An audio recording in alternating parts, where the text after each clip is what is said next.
Hey guys, it's Michelle Pippin with PlanetWOW.com and PlanetWOW.club. We are here on day 18 of a 31-day business challenge designed to help you break business norms, create the success you really want on your terms and without compromise. And so if you are coming in on day 18, then you need to go back and look for videos 1 through 17. Our challenge is to simplify success and build momentum into 2017 while we close out 2016 very, very powerfully. So I am excited to have you with me. Today, we're talking about building a place, building an authentic, thriving community for your members or clients or customers or whatever. We're talking about building a place to begin, become, and most importantly, belong for your people. And I want to talk about this, and kind of base this training on how we began Women Who Wow. I wanted Women Who Wow to be a place for loyal, driven, ambitious women entrepreneurs to call home, right? And I've heard from many people recently, some of them who have never even been to a live, actual, official Women Who Wow event, that this is exactly how they feel within the Women Who Wow Facebook group. And this is super humbling to me. Like I didn't intend to talk on this during this 31-day challenge. I don't consider myself an expert at building community. I'm tackling this subject because our members want it, and because despite my lack of experience and expertise in this on this topic, we have created something very special here at Women Who Wow. We've created a place. We've created a community, a tribe. I love our loyalty and our intimacy despite our increasing numbers in Women Who Wow. I love the way we support each other. I love our members. I just love every part of WOW.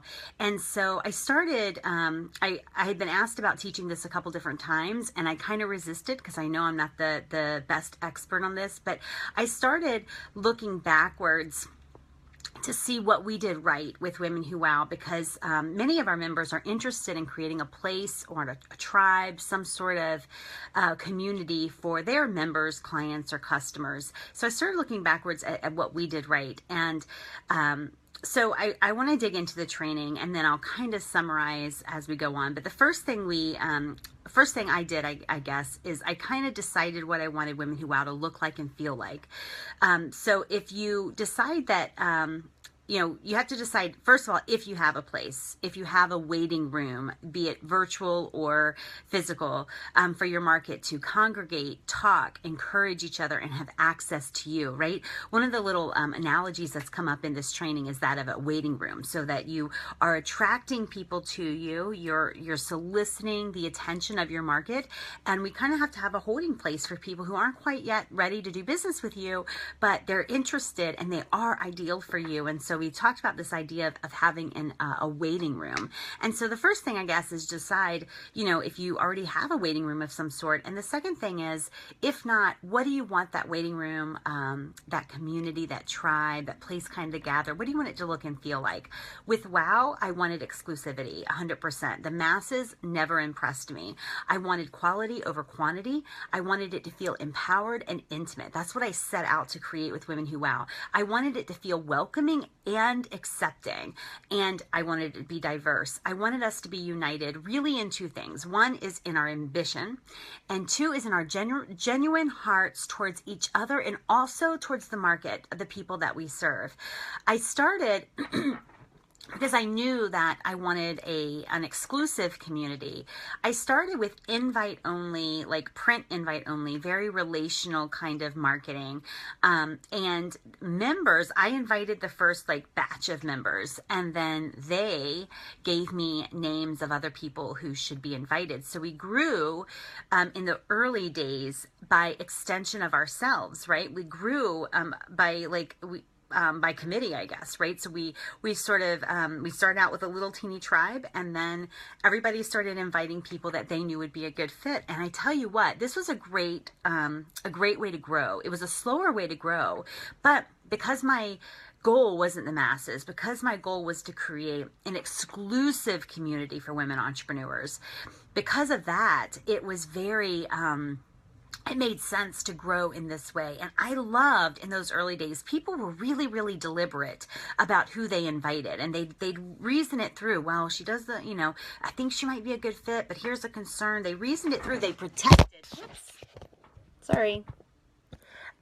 They protected the community in those early stages. And so, so if it's not obvious, I guess, how we ended up with paying members in all 50 states and 8 countries. The 8 countries was kind of an accident, but how we ended up with members in all 50 states was certainly not by accident. I actually sought out women in the 32 states we were missing about 4 months ago. I started looking for like the most driven women entrepreneurs in that state. I started searching the media in that state, and I went after them very deliberately, and I invited them to check us out. So, well, we're going to recap these steps in just a second, but first of all, I decided what I wanted it to feel like, right? What I wanted my community to feel like. And then I sought out and invited women who would make this community what it was. So the next thing is I set out to give in the community both value and relationship. I know that both are important. Probably the relationship maybe even more important than the content or the business value, but I deliberately tried to deliver both, deliver and grow actually, both the relationship aspect and the value aspect. Okay. So once we sort of had a little bit of people in the membership, so we had, I decided what I wanted to look and feel like. I invited a small number, a handful. I grew by invite only, and I delivered value and relationship. After that, I had to defend WOW, right? We had to protect what we started. Within Women Who WOW, we have a certain culture, we have rules, we have ongoing conversation, and we protect it, right? Sometimes this means that people have to go in the community, and this is unfortunate, and it's very, very unusual, but it does happen, and we do have to make some tough calls sometimes, which we're very willing to do.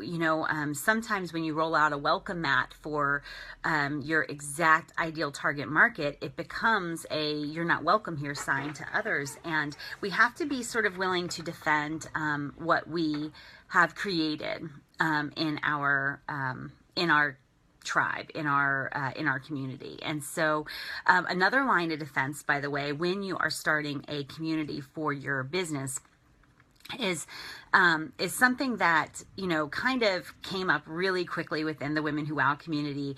Most of the almost 300 people in the community are paying official Women Who WOW members, but there are a handful that aren't, right? They're enjoying the free stuff, they're consuming, and I'm hopeful that they'll become a part of us.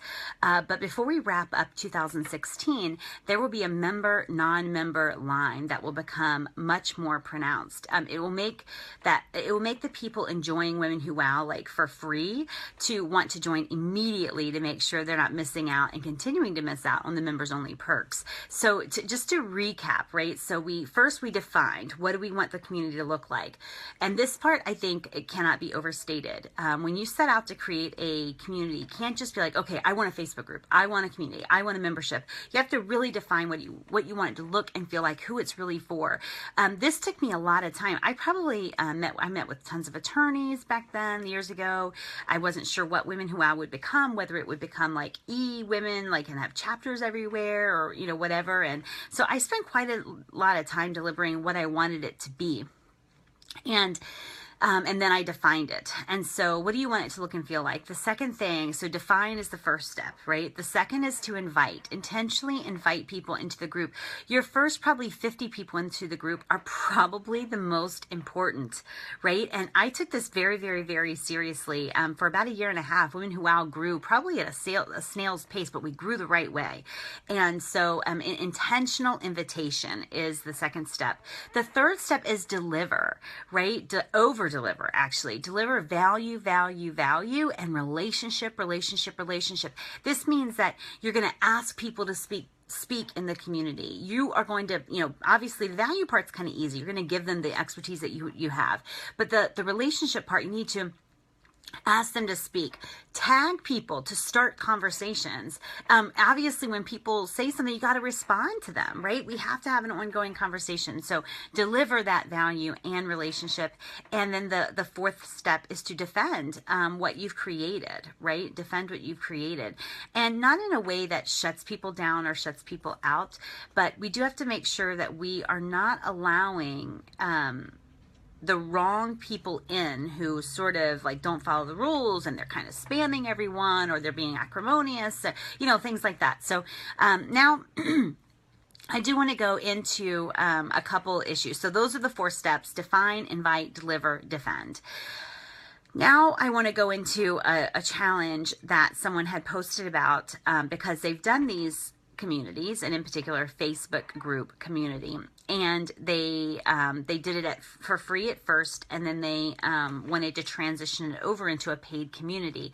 And in any way, no matter if you're talking online, offline, like going from free to fee is difficult, but only if you're making the jump. You're trying to make the jump from free to fee with no changes between the free and the fee, right? It's one thing that everyone's going to start noticing in Women Who Wow. The people who are kind of just hanging out for free are going to start to see, they're going to have peaks behind the membership curtain, and they're going to, man, I'm missing out here. So, you have to have some changes between the free to fee. So you want to have a demarcation between the free community members and the fee-based professional members. That makes it easier to move people from the freebie into the more professional membership sort of relationship. But I did this in the beginning. So first of all, the free to fee, if you have done this and you've kind of you've let them into the community and you're giving them all the stuff for free, and then you say, hey, now we're going to start charging for it, that's a really hard jump to make. But if you get people into the community for free, and then you start to give them peeks behind what actual professional membership looks like, then all of a sudden, it's not that they feel left out, right? They want to be part of it. I did this in the beginning with a simple, like, am I a member post, right here in this Facebook group. Am I a member? It was sort of a post, like, how do I know if I'm an official Women Who Wow member? Because people would say, hey, I didn't get an invite to this, I didn't get this, and it's like, well, there's a good reason for that. You are part of a Facebook group, but you're not, a professional Women Who Wow member. And so I did a blog post, and it was essentially like, well, are you hanging out and enjoying all the stuff for free and not paying? Then no, you're not an official member. It was pretty simple, pretty straightforward, and amazingly effective at generating members out of some of the free people in our group. So as we grow deliberately, you're going to see this more and more, as the Facebook group will be a huge part of our growth and our outreach, both in adding value to our members. We'll still use the Facebook group for that, but in also recruiting more members. So I'm going to have to make this demarcation even more obvious as more and more people begin to join the Facebook group. Deliberately creating a waiting room for should-be members is going to be a huge part of our strategy in 2017. So I hope this really helps you guys. For anyone who is saying, how do I start this community? Define, invite, over deliver, and then defend. Make sure that you are, making sure that you're not policing. I hate to say that word, but you're making sure that you are looking around. Are there sore thumbs? Are there people who are like deliberately, going against the rules? Are there people that are, creating acrimony, putting a sales pitch in every time that they make a comment, things like that, things that annoy you in other groups? If you see that happening in your group, you got to address it. I'm not saying you got to kick them out right away, but you do have to address it. So define, invite, over deliver, and then defend. Those are the 4 steps that we kind of rinse and repeat to grow a thriving community for our business. I hope this helps. I appreciate your questions. We're going to be back tomorrow at I think 10 a.m.